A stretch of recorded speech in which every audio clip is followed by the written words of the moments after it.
এঁচোড় চিংড়ি করব।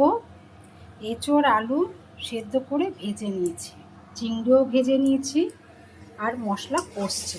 মশলাগুলো হচ্ছে পেঁয়াজ, রসুন, শুকনো লঙ্কা, এগুলো সব ভেজে নিয়েছি।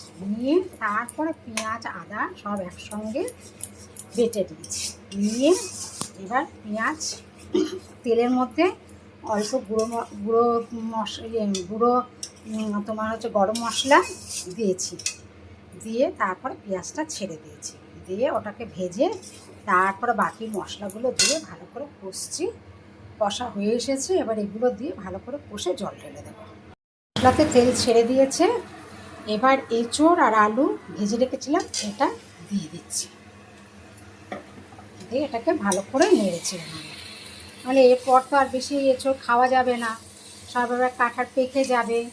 আর বাজারে বড় বড় বেশি চিংড়ি দেখলাম, সেই চিংড়িগুলো নিয়ে এসে বলি তাহলে একটু ভালো করে মাংসের মতন এঁচোড়টা করে নিই, করা হচ্ছে। কষা হয়ে গেছে, এবার আমি জল দিয়ে দিচ্ছি।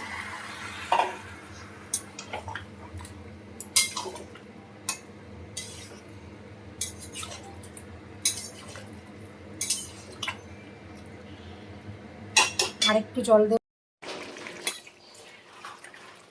এঁচোড় সেদ্ধ হয়ে গেছে, আলুও সেদ্ধ হয়ে গেছে, এবার হচ্ছে চিংড়িটা দিয়ে দিচ্ছে।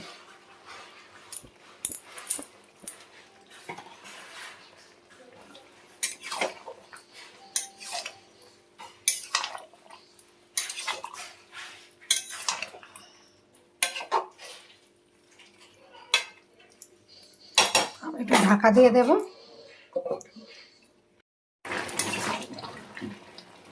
এঁচোড়ের তরকারি হয়ে গেছে, এবার গরম মশলা দিয়ে দিচ্ছি,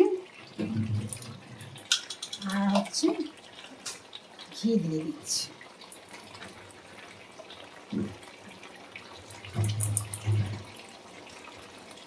দিয়ে এবার নেড়ে চেড়ে বন্ধ করব।